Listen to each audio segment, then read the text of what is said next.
Ora, viva, viva! Sejam bem-vindos mais uma vez ao programa Casos da Vida. Antes do intervalo estivemos a ver então a reportagem da jornalista que dá aqui um exemplo de superação. Você deve estar a interrogar como é possível que a Evalina, tendo deficiência visual, fez a faculdade. Mas ela fez. E foi mais longe ainda, não é? Ela resolveu ser justamente repórter e apresentadora do programa A Voz dos Paralímpicos da Rádio Nacional de Angola, exatamente na Rádio 5.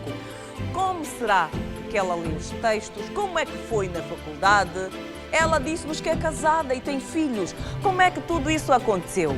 Vou pedir então aqui à nossa plateia que recebamos os aplausos a Evalina Alexandre e a sua mãe, a Dona Maria. Evalina, venha até aqui. Dona Maria também. Uma mãe bonita, jovem. Evalina. Olha, eu já conhecia a Evalina. Vamos sentar. Eu já conhecia a Evalina de outros tempos, não é? Aqui, senta-te aqui, filha, senta. A mãezinha também pode sentar. Ok. Evalina, o microfone está aqui. Mãezinha, o microfone para a senhora também está aí. Dona Maria, boa noite, bem-vinda. Vou começar pela senhora porque é a mãe. A Evalina é minha colega. E nós temos a mania nessa coisa do jornalismo, não é? De deixar-nos sempre ao fim, não é, Evalina? É não, Tina. Não, é o contrário. É só porque em África, primeiro os mais velhos. Não é assim, mãezinha? É verdade. É verdade, não é? Pois é, eu antes de entrar de falar com a Evalina, e porque ela já falou-nos em reportagem que nasceu assim, foi um parto, ela nasceu precoce. Foi um parto prematuro. Prematuro, Okay. Exato. 7 meses de gestação. 7 meses. Sim, sim. Acha que isto é que fez com que a Evalina fosse amblíope? É isso? Eu acredito que não. Não, né? Houve uma enfermidade, aliás, que causou este Até hoje não teve ainda não teve a certeza do que é que deve ter acontecido, porque sabemos que muitas crianças nascem com 7 meses, mas aguentam-se, não é? Sim, sim. Ela é a última de 10 irmãos. Eu posso bem dizer que eu sou a irmã mais velha da Evalina. Sou a mãe de criação. Ah, é a mãe de criança. Eu estava logo a ver. Agora que me estava a dizer que ela é a 10ª, eu estava a dizer, mas como é possível que uma senhora tão jovem... Eu considero mãe porque eu criei a Evalina dos 4 anos até a idade em que casou. E por que teve que ser assim? Teve que ser assim porque, sendo uma pessoa especial, na realidade de irmã mais velha, eu preferi criá-la. A mãe também já tinha muitos outros filhos, tinha mais 8 no caso? 9. Não, 8 porque a Mana já era mais velha. Sim, eu já era mais velha. Outros 8, não é? Sim, sim. Então eu preferi criá-la e educá-la, por isso é que ela é a mulher que é hoje. Acha que o número de filhos que a mamã teve, né, tinha já 9 e depois veio a Evalina, de alguma maneira deve ter complicado no parto, alguma coisa assim? O que foi que os médicos disseram? Aquilo foi uma infecção. Uma infecção? Uma infecção pós-parto. Ah, ok. Que deu origem a esse problema da visão? Esse problema, sim, senhora. Olha, por isso mesmo é que nós trouxemos hoje aqui o Dr. Valdir, exatamente para nos esclarecer um pouco isso e prevenirmos, né? Infelizmente a Evalina já está assim, não é? E há muitos casos em que as mães podem estar grávidas, a idade, enfim, o doutor vai explicar-nos mais daqui a pouco quando é que isto acontece e porquê, já que falou nesta infecção, que tipo de infecções realmente nos podem levar a isso. Evalina, minha querida, bem-vinda. Obrigada, Notina. Muito obrigada por teres vindo mesmo. Boa noite a todos os telespectadores de programas Casos da Vida. É verdade. É uma honra estar aqui. Ok, se tivesse que ser na rádio a falar deste programa, como é que seria, Evalina? Casos da Vida, com a Notina Dias, a vossa escuta. Muito bem, muito bem. Evalina, de onde é que nasceu essa tua paixão pelo jornalismo? Eu lembro-me bem, uma vez estivemos juntas na Rádio Escola, não foi? E já naquela altura tu manifestavas este interesse, estavas lá numa formação, mas eu hoje imaginar que tu tivesses chegado a concluir o ensino superior, para mim é uma alegria muito grande. Mas de onde nasce essa paixão, Evalina? É uma coisa que nasceu comigo já desde pequena. Me lembro que na altura eu não estudava, porque eu comecei a frequentar a escola muito tarde. Eu não estudava, então como eu não tinha o que fazer em casa com os meus sobrinhos, e era um bocadinho mais crescida, eu metia todo mundo à roda no quintal lá de casa e brincávamos de carrossel. Ok. Brincava e eu era apresentadora, né? E os meninos eram os meus, era a minha plateia. Ok. E brincava de carrossel e foi sempre assim. Eu disse, quando eu crescer, eu quero ser jornalista, eu quero ser jornalista, eu quero ser jornalista. E que idade tinhas na altura? Na altura já devia ter 8, 10 anos. 10 anos. por aí. E ainda não tinhas ido à escola Não. por causa da deficiência visual? Sim, porque a minha mamãe, eu chamo ela de mamã, que é ela que me deu praticamente, me deu orientação, me deu me fez essa Ivalina que sou hoje. Então, ela cuidou sempre de mim. Na altura nós não conhecíamos a escola As Carribas, que era a escola especial, que é a escola para deficientes visuais. Nós não conhecíamos. Muito depois é que a minha irmã conheceu a escola As Carribas, isto já no ano 1998, já um bocadinho já crescida. E já tinha essa vontade de fazer rádio, mas não sabia como. Eu pegava sempre um caça-palavras, e metia a minha voz e fazia-me, olá, eu sou a Ivalina, então, e vocês como é que estão? E então, aquelas brincadeiras, e todo mundo na minha casa apoiava. O que eu sempre gostei da minha família é que deram-me sempre toda a força, e todo mundo lá gostava das minhas brincadeiras. A família sempre é importante neste particular, não é? E a minha mamã, a minha mana, ela sempre incentivou-me, vais conseguir. Quando ela me levou pela primeira vez à escola, As Carribas, eu não acreditei. Foi uma coisa muito bonita, marcou-me para a vida inteira. Eu não sabia muita coisa. Eu já via meus irmãos a ir para a escola, eu queria aprender a ler e escrever. E eu vi elas a fazer as tarefas, queria também aprender a escrever algumas coisas. Com que idade aí? 10, 11 anos mesmo ou um pouquinho mais tarde? Um bocadinho mais. Eu não tinha anos. Eu via os meus irmãos a escreverem, eu também queria escrever, escrevia assim. Só aos 14 anos é que aprendeste a escrever, é isso, Ivalina? Muito antes. Muito antes. Muito antes. Eu escrevia porque a minha visão era muito reduzida. Então eu esforçava, a minha visão era muito pouca, eu esforçava a visão e imitava uma letrinha ou outra. E fazia na areia, no chão, é tão lindo, então eu já disse, olha, isso é o A. Quando a minha irmã levou uma escola, As Carribas, eu já tinha uma noção das coisas, do abecedário, de algumas coisas, porque lá em casa sempre deram uma mãozinha, mesmo com a minha baixa visão. A minha irmã levou uma escola e passei a frequentar a segunda classe. Daí já não quis parar. Então foi uma coisa maravilhosa. A tua vontade fez com que tu conseguisses crescer e vencer, não é? Muito, porque a minha irmã, ela sempre levava-me todos os dias, ia buscar umas 12 horas, levava de manhã, ia buscar. Era uma paciência incrível e todo mundo apoiava. Ela sempre levou-me, não faltava nenhum dia. Pois, porque tu também não deixavas a tua mana em paz, não é isso, mana? Não deixava. Não deixava, não é? Ela não deixava. Porque ela estava ali, ela própria que queria. Vocês tinham pena dela, não levavam à escola porque por pena, protegê-la, o que era? Não por pena ou protegê-la. Era por falta de conhecimento da escola. Ok. Só depois que tive conhecimento que existia a escola As Carribas, então é que eu levei à escola. Muito bem. Isto foi uma vizinha que chamou-me a atenção. A menina está sempre aqui, não vai à escola por quê? Eu disse, não, por causa da visão dela. Não, mas existe uma escola, As Carribas, fica no sítio X, não se deu o meu endereço. E lá cheguei até a escola, então passei a levar a menina à escola. Nessa ela já tinha os seus 13 anos, mas quando ela foi à escola já tinha a mesma noção, porque ela mesma em casa, ela esforçava-se mesmo a escrever, com os sobrinhos, pedia explicação aos sobrinhos, os sobrinhos também estavam ali todos pacientes com ela. E quer dizer, ela tinha este problema, esta deficiência, mas ela tinha vontade. Tinha vontade. Tem que se ter vontade, não é, Ivalina?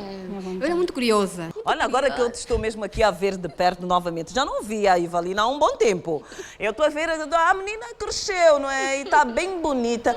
Oh, Ivalina, estamos aqui a falar de redução de visão, não é? Tens a visão reduzida. Olhando assim para a Naltina aqui agora, tu me estás a ver, não é? Até onde a Naltina está, eu consigo ter uma imagem da Naltina. Mas fomos mais uns 50 metros, já não consigo visualizar o rosto da Naltina. E se a Naltina trocar de roupa e voltar a sentar no mesmo lugar, já não consigo reconhecer a Naltina. Porque eu não faço o reconhecimento do rosto logo à primeira. Então eu reconheço as pessoas pela voz. Então me guio pela voz. é mais pela voz. Tanto é que quando eu entrei no Cefojor para fazer o curso básico de jornalismo, foi-me questionado muitas coisas. Como é que tu vais conseguir trabalhar, aprender jornalismo? Eu disse ao diretor porque eu queria fazer. Eu te estava a perguntar justamente por isso, Ivalina. Fizeste a faculdade, fizeste aquela formação no Cefojor, mas como se tens essa dificuldade? Isto é que nós queremos perceber. Como é que tu conseguiste? Eu consegui.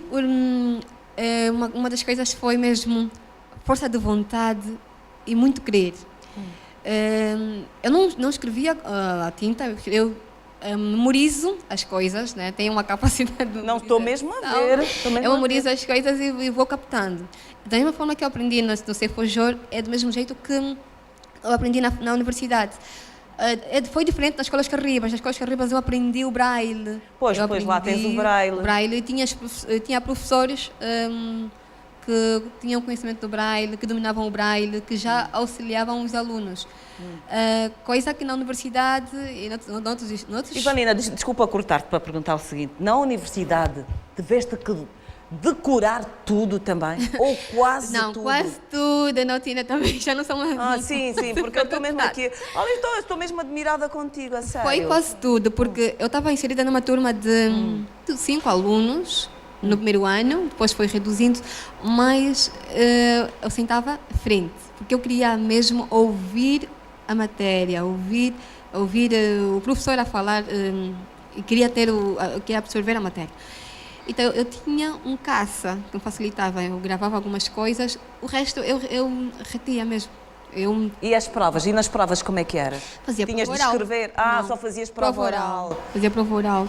Mas depois, como as provas eram um bocadinho estressantes e ao mesmo tempo cansativas, eu comecei a trabalhar com o computador. O computador é um computador normal.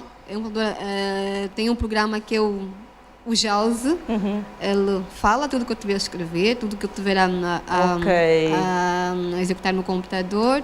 Dá-te esta resposta em voz? Não dá resposta em voz. Ele é um computador normal. Só tem um software que é de voz. Eu vou escrevendo, vai dizer A, vai dizer o B, o C, o D e por aí afora. Eu vou escrever. Quando eu tiver, depois de terminar o que eu tiver a fazer, já tenho tudo escrito, só não preciso de olhar no ecrã do computador. Aí o professor já tem como fazer a correção da prova, porque as provas orais eram muito estressantes. Muito desgastantes. Muito cansativas. Podia ser num dia, podíamos fazer 2 provas, enfim. Então as pessoas já sabiam, Ivalina, quem é a Ivalina? Todo mundo queria conhecer a Ivalina. Me lembro que no peruano... eu já te conhecia, mas tu queria ouvir falar sobre esta tua formação superior, porque de facto, uma pessoa que quase não vê e termina a faculdade, não é verdade, não é curioso. Olha, a plateia toda diz que sim. Eu vou ouvir um pouquinho a plateia, que também vem da universidade. Chama? Boa noite, sou a Seite Vivi André. Também sou estudante de comunicação social e nós temos muitos livros para ler. E gostaria de perguntar à Ivalina se, para ler os livros, como é que ela fazia? Se tinha ajuda os sobrinhos liam para ela, porque ela disse que tem uma capacidade de memorização e desse jeito ela memorizava alguma matéria, era só isso. Muito obrigada pela questão.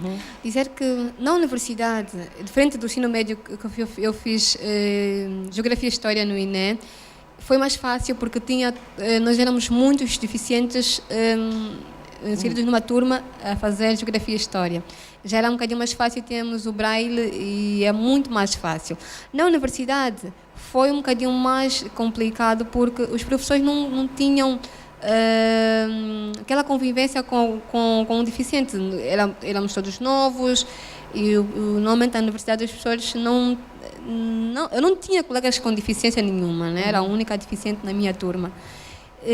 Eu, para ler os livros, o que fazia? Normalmente pedia alguém para ler, como os livros não eram muito grandes, tirávamos fotografias nos livros, fotografias, e depois escaneávamos e punha num cartão de memória. Tinha um aparelho próprio para leitura de texto para pessoas com deficiência visual, que é o stream. Aí ele já vai ler aquilo que eu consegui escanear. É uma das formas. para não ter que deixar todos os colegas, porque na altura eu fazia sempre amizade. No primeiro dia já fazia amizade. Depois a Sandra, a Palmira, a Benise e tantas outras, a Isabel também, elas já iam, oi Evalina, tu é assim e tal e tudo mais. Eu fazia amizade, não por interesse, mas porque são mesmo muito. Mas não te preocupes em dizer isso, porque na vida é tudo um interesse, por interesse para elas lerem os livros. Não, porque era mesmo muito. A vida é assim, não tenhas vergonha. Eu gostava muito de fazer amizade, então eu fiz as minhas amizades dessa forma e queria sempre saber onde é que as pessoas viviam e eu falava muito. E uma delas se disponibilizou em ler alguma coisa. Eu disse, eu queria ver quem tinha uma boa voz para ler para mim, porque eu gostava de ouvir vozes boas, para eu poder perceber a matéria. Exato. Daí ia pesquisando, hoje falei com a Sandra, amanhã falo com a Palmira, depois falo com a Isabel, falo com a Benise. E elas te foram ajudando, não é? Até no último ano. Muito Mas bem. depois era muito cansativo. Eu tive que comprar esse aparelho. Não fui eu que comprei, foi o meu esposo que comprou esse aparelho Que bom. em Portugal. E ele é um stream que fazia então a conversão em áudio das matérias, porque as pessoas liam, um dia liam 10 páginas, no outro dia lia outra, umas 20. Então já podia ter matéria para ouvir. Ok. Muito bem. E assim, deste jeito também, Valida, desculpa cortar só para dizer, porque estamos aqui a tentar gerir o tempo. Deste jeito, então, dá para perceber porque é que uma pessoa que tem deficiência visual conseguiu fazer a faculdade, a ter essas condições, né? E antes destas condições todas, ter esta vontade, é possível, sim, nós conseguirmos chegar muito mais distante, ter uma faculdade, enfim, ter uma vida melhor, porque depois, fruto disso, a Evalina conseguiu emprego na Rádio 5 e agora já se autossustenta, o que é ótimo. Doutor Valdir, diga-nos uma coisa. Estamos aqui perante um caso, de uma mulher que é amblíope, não é? Mas colocou-se aqui o facto de que a mãe sofreu de alguma infecção durante a gravidez. O que é que isso nos leva a pensar? Há agentes infecciosos tão agressivos que em questão de horas podem perfurar o globo ocular. Posso citar até mesmo, portanto, aquilo que conhecemos muito comumente por gonorreia. A gonorreia. A gonorreia, que é, portanto, o agente que provoca a gonorreia, é altamente agressivo. Em questão de horas, o recém-nascido, se não for acudido, se não for instaurada a terapêutica adequada, pode ter o globo ocular perfurado, porque ele é invasivo. Exato. Olha, sim, faz favor. Pode ter sido o caso, ou também pode ter nascido com algum problema congénito e que deu alguma anomalia na estrutura anatômica do olho que impossibilita a visão. Para dizer que ela não é cega, totalmente cega, não. Não é. É talvez legalmente cega, porque há uma diferença entre ser cego total e legalmente cego, ou é uma pessoa com visão subnormal. Exato. Das duas uma. Visão subnormal ou legalmente cega. Pelo que me parece. Conselho, doutor, para as mães grávidas? Eu insisto em dizer, está em quem assiste elas. Elas não são culpadas. Quem a assiste, elas para já devem fazer o pré-natal. O pré-natal tem que ser feito. E no pré-natal é óbvio que quem observa sabe se esta mãe está em condições ou não de dar à luz e não sem nenhum risco para o bebê. Para o bebê, exato. É o pré-natal. Evalina, infelizmente isso já aconteceu contigo, não é? Hoje és uma mulher que, acima de tudo, já não olhas para esta deficiência e lutas. És uma mulher que dá um exemplo de superação. Já nem me sinto deficiente. Já Nem me sinto deficiente. Não, eu olho para ti. Olha, deficientes devemos ser muitos de nós, porque tu estás mesmo muito bem. Não é verdade, plateia? Então vamos aqui uma salva de palmas para a nossa querida Evalina. Evalina, deixa uma palavrinha para todas as outras pessoas, uma palavra de esperança e de luta por tudo aquilo que tu passaste e acreditaste e hoje estás aqui connosco. Uma palavra de luta. Dizer a todos que, antes de dizer uma palavra de luta, eu queria mesmo agradecer o apoio da minha família, da minha mamãe que está aqui, do meu irmão, Zé Barros, que está na plateia. A tia Mena também está na plateia. Olha. A minha família de casa também. O meu esposo, Venceslau, que me dá muita força também. Os meus filhos, o Elvis e a Madeleine, a Alice e o Romeu, que são meus filhos de criação. As minhas irmãs que sempre me apoiaram em tudo. Eu digo que tive uma família maravilhosa, que me apoiou em tudo, porque não foi nada fácil. Porque tudo que eu queria, eu conseguia, porque eu me lembro que passei nos Estrelas ao Palco, eu quis tanto cantar, passei nos Estrelas ao Palco e cantei. A minha irmã levou-me, vamos a LAC. Da primeira vez não passei, chorei. A segunda vez que participei, passei, fui apurada e cantei, subi ao palco e fui muito feliz. Depois fui para o baile de debutantes, também ganhei o baile de debutantes, em 2005, organizada pela Tizé dos Santos. Também fui apoiada pela minha família. Fui aos Jogos Paralímpicos, participei de tanta coisa boa da minha vida. Olha, só com o apoio da família e Deus no comando de tudo é que nós somos capazes. Digo aquelas pessoas que têm uma ou outra deficiência, porque eu me considero uma pessoa que tenho essa deficiência visual, né? Que é visível. Mas aos olhos de Deus eu não sou deficiente. Sim. Eu sou uma pessoa lutadora, batalhadora, crente.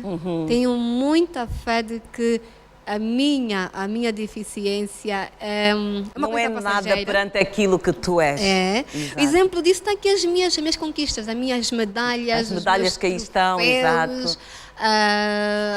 Vamos ver aqui as medalhas. Todas essas medalhas ela trouxe fruto do seu esforço. Muito bem. Dos meus momentos bons, eu digo que quem tem uma deficiência, que acha que quer fazer alguma coisa, pratica desporto, estuda, se não se auto-exclui, vai à luta. Muito bem. Os aplausos para essa menina linda. Obrigada, Ivalina, por teres vindo.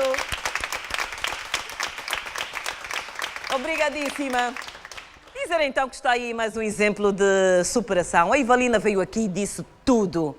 Vontade, ir à luta, batalhar no dia a dia e ter fé e Deus no comando. Melhor do que isso, não há. Por isso esta mulher, uma mulher de garra, deixa aqui este exemplo para todos vocês, para todos nós, que às vezes achamos que a vida terminou ou porque somos portadores disso ou daquilo já não podemos fazer nada. Podemos sim muito quando temos vontade e temos Deus na vida. Bem, a próxima história é de um homem que sofreu de poliomielite, ainda muito novo. Filho de pai sapateiro, aprendeu muito cedo a profissão com o pai. Nunca se deixou levar pela deficiência, agarrou naquilo que ele sabia de melhor e passou a fazer sapatos. Hoje, Velasco Felipe, é assim que ele se chama, tem um negócio próprio. Vamos ver.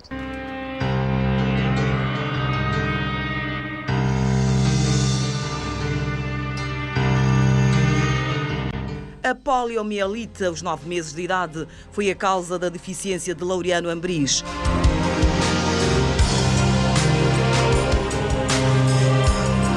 Não nasci com a deficiência, foi adquirida.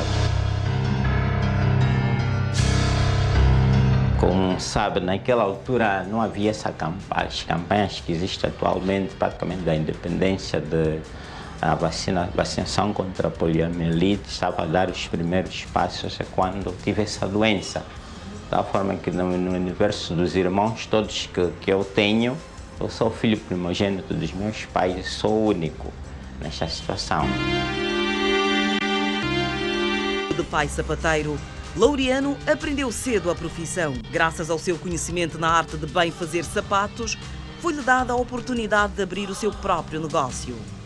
Trabalho com o Sr. Laureano e o Sr. Veloso há 11 anos. Eu trabalho com o Sr. Laureano há mais de 2 anos. Quando vim aqui à procura do emprego, eu não esperava encontrar uma pessoa com deficiência como o Sr. Laureano. Ele é uma pessoa honesto, respeitador com todo o pessoal e, para além disso, é alguém muito responsável para com os clientes. Empenho e dedicação são a marca deste homem de 48 anos, que há 20 anda no mundo dos negócios para sustentar mulher e 2 filhos. Eu levanto de casa de manhã, normalmente levanto às 4h30 e depois venho para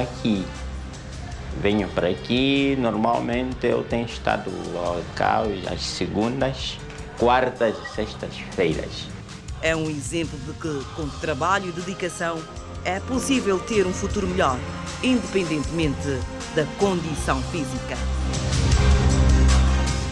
Tem então a história de Velasco Felipe, o homem que é sapateiro, aprendeu muito cedo e hoje tem negócio próprio. Deu para ver que os sapatos e as sandálias que ele faz não deixam de ver a ninguém, não deixam de ver a nada do que nós compramos trazidos lá de fora. Está aí também o exemplo de superação. Você que muitas vezes não valoriza os pequenos ofícios, veja só como é que um homem mudou a sua própria vida. Mude a sua também, mas não mude de canal, porque nós voltamos mais daqui a pouco. Vamos rapidamente ao último intervalo desta noite e até já.